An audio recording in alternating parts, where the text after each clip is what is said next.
Preparing for a Databricks Software Engineer interview? You've reached Candy Mentor, and this video is for you. We'll walk through 20 key questions you're likely to face. For each question you'll see a sample answer followed by the key points to cover. Subscribe, like, and share, and drop a topic request in the comments. Question 1. Why do you want to work at Databricks? I want to work at Databricks because it solves infrastructure problems that directly influence how companies use data and AI.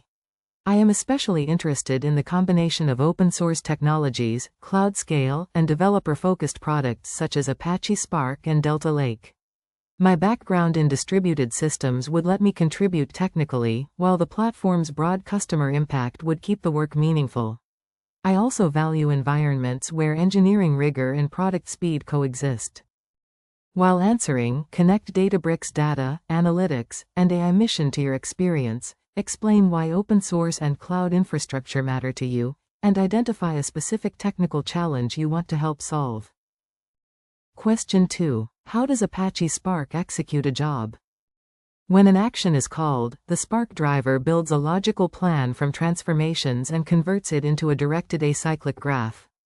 The scheduler divides that graph into stages at shuffle boundaries, then sends tasks to executors, usually one per partition. Executors process data and cache or shuffle intermediate results. The driver coordinates retries and task placement. I would also inspect partition sizes, because skew or excessive small partitions can dominate runtime. Make sure to cover drivers, executors, jobs, stages, tasks, transformations, actions, DAG scheduling, shuffles, and how partitioning influences parallel execution and performance. Question 3. What is the difference between a narrow and a wide transformation in Spark? A narrow transformation lets each output partition depend on a small number of input partitions, so Spark can pipeline operations without moving data. Map and filter are common examples. A wide transformation requires records from multiple partitions, such as group by key or repartition, and therefore creates a shuffle and usually a new stage. I prefer reduce by key over group by key when possible because map side aggregation reduces network traffic and memory pressure. In your answer, distinguish dependency patterns, explain whether data crosses partition boundaries, identify representative transformations, and connect wide dependencies to shuffle cost, stage boundaries, latency, and fault recovery. Question 4. How would you diagnose a slow Spark job? I would start in the Spark UI, identifying the slowest stage and comparing task durations, shuffle read and write, spill metrics, executor utilization, and input sizes. A few extreme tasks suggest data skew. Uniformly slow tasks may indicate excessive I/O, poor partitioning, or an expensive transformation. I would inspect the physical plan, file sizes, join strategy, and serialization. Then I would change one variable, benchmark again, and verify the improvement under representative data. Be sure to mention Spark UI analysis, stage metrics, skew, shuffles, partition counts, serialization, joins, spills, file layout, and a measurement-driven approach rather than guessing at optimizations. Question 5. Explain how Spark handles data skew in a join. Data skew occurs when a few keys contain far more records than others, causing one or several reducer tasks to become stragglers. I would first confirm it through partition size and task duration metrics. If one side is small, a broadcast join may eliminate the shuffle. Otherwise, I could enable adaptive query execution, pre-aggregate data, or salt heavily repeated keys and expand the matching side carefully. I would validate correctness because salting changes join logic and can duplicate records. Focus on recognizing skewed keys, understanding straggler tasks, and discussing salting, adaptive query execution, broadcast joins, pre-aggregation, and trade-offs involving memory, duplication, and implementation complexity. Question 6. What problem does Delta Lake solve? Delta Lake adds database-like reliability to object storage data lakes. It maintains a transaction log that records committed file additions and removals, enabling atomic writes, consistent reads, schema enforcement, and time travel. That helps teams safely run concurrent pipelines instead of coordinating fragile file operations manually. Delta also supports batch and streaming workloads on the same tables. I would still manage compaction, retention, and schema evolution deliberately, because the transaction log does not remove operational discipline. In your answer, cover data lake reliability, ACID transactions, schema enforcement, time travel, concurrency, metadata, batch streaming unification, and how Delta improves operational confidence over raw Parquet files. Question 7. How would you design an exactly once streaming pipeline? I would use a replayable source, durable checkpoints, deterministic transformations, and a sink supporting transactional or idempotent commits.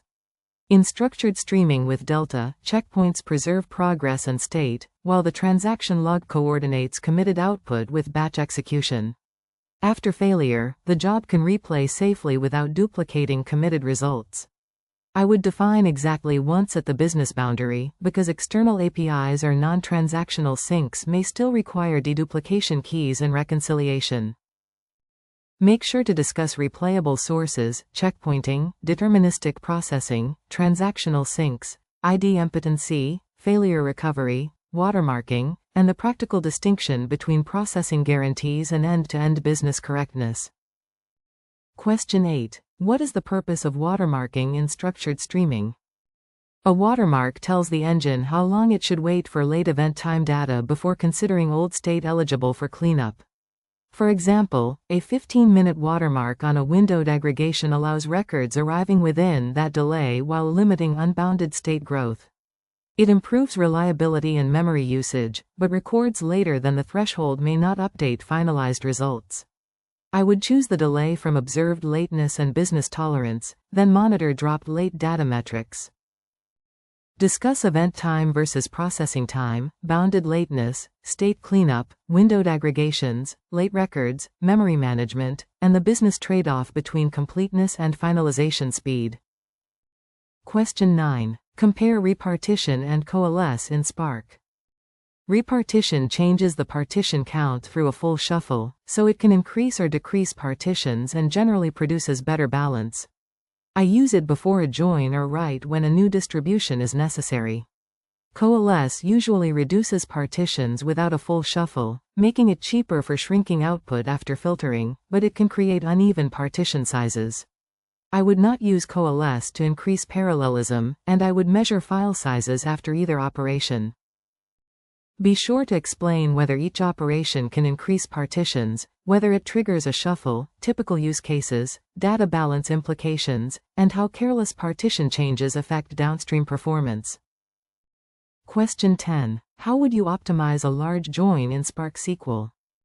I would begin by selecting only required columns and filtering early so less data reaches the join. Then I would inspect table statistics and the physical plan to see whether Spark chooses a broadcast, sort merge, or another strategy.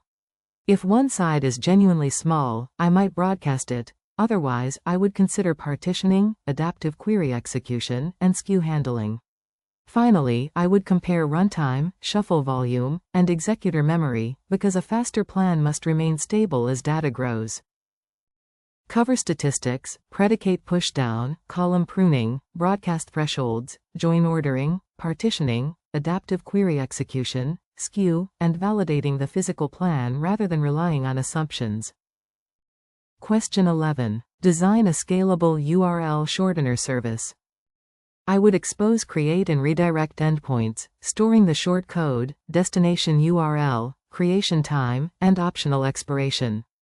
A distributed ID generator or base encoded sequence avoids collisions without coordination-heavy random retries. Redirects are read-heavy, so I would cache hot mappings and place the service behind stateless replicas and a load balancer.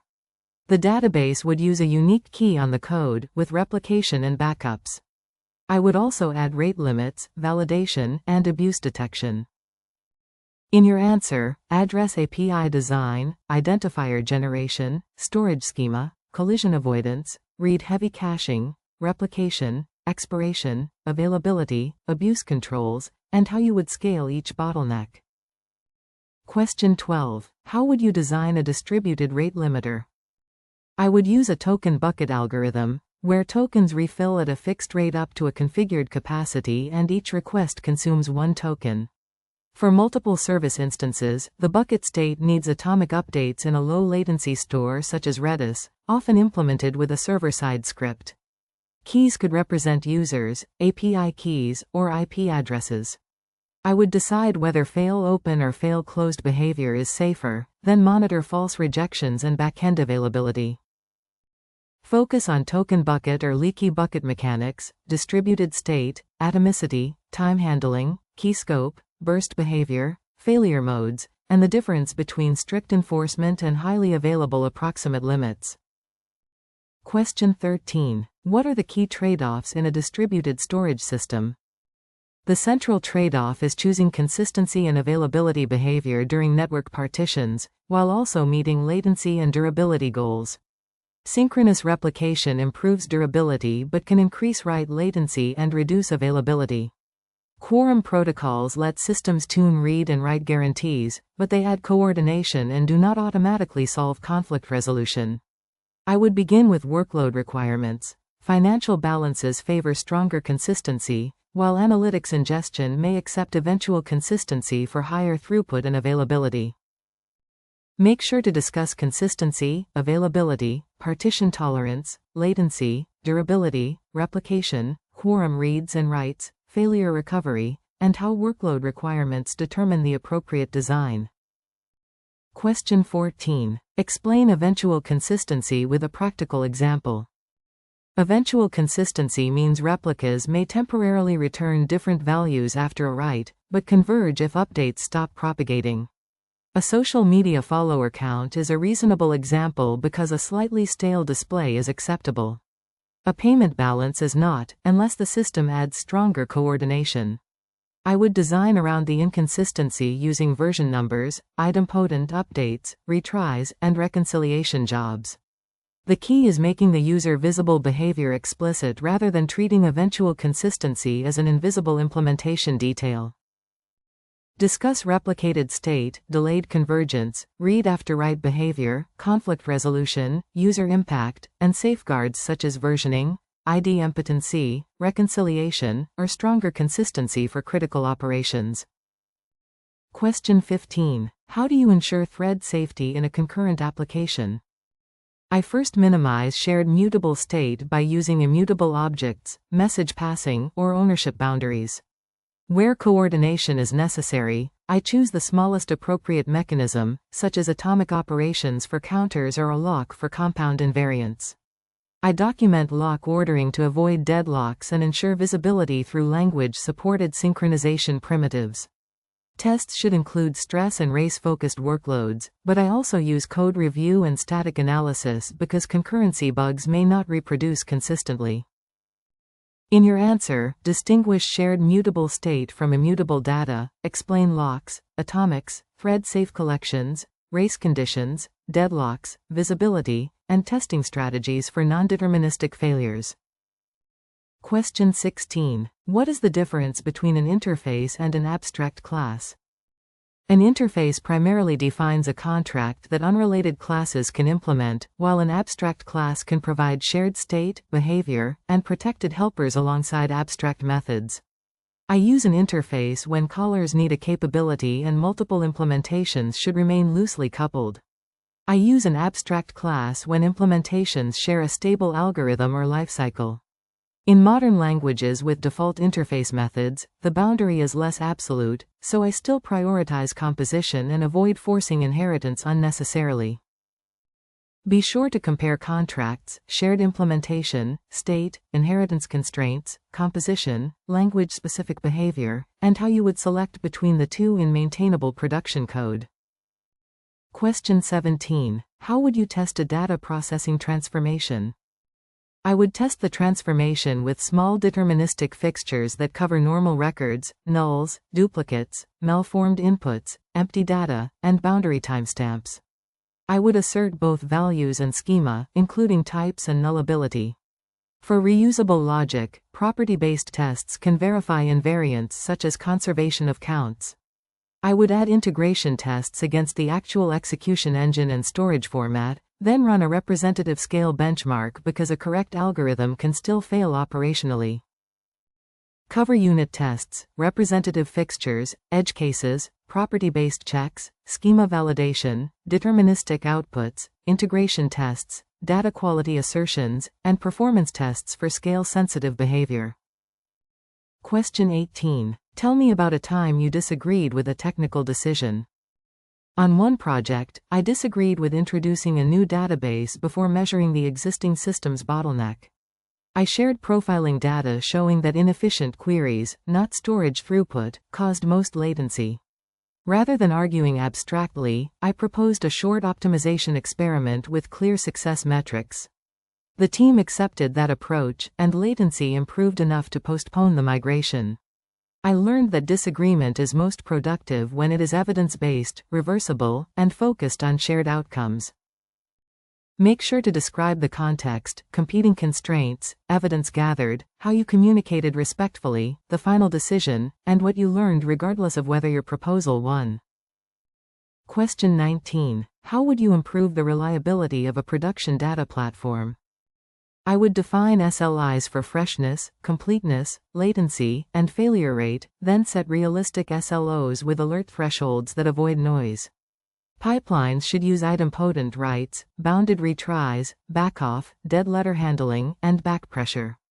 I would add schema and data quality checks at important boundaries, plus dashboards that connect system health to business impact. Safe deployments, tested rollback procedures, backups, and regular incident reviews complete the reliability loop rather than relying on heroic response. In your answer, discuss observability, SLIs and SLOs, retries, ID impotency, backpressure, dead letter handling, data quality checks, disaster recovery, deployment safety, and ownership during incidents. Question 20. How would you approach a coding problem during a Databricks interview? I would first restate the problem, clarify input constraints and expected behavior, and identify edge cases before coding. Then I would explain a straightforward approach, analyze time and space complexity, and improve it only when the constraints justify doing so. While implementing, I would narrate decisions and keep the code readable. I would test manually with normal, empty, duplicate, and extreme inputs, then discuss how the design would change for distributed scale or streaming data. Be sure to mention clarifying requirements, stating assumptions, proposing a simple solution first, analyzing complexity, testing edge cases, communicating trade-offs, and iterating based on interviewer feedback. If you are still with us, congratulations, you are much ahead of the rest and serious about preparing for your interview. We hope we were able to add value to your preparation and create some helpful content. Do not forget to like and share this video. Your small act can do great things for us.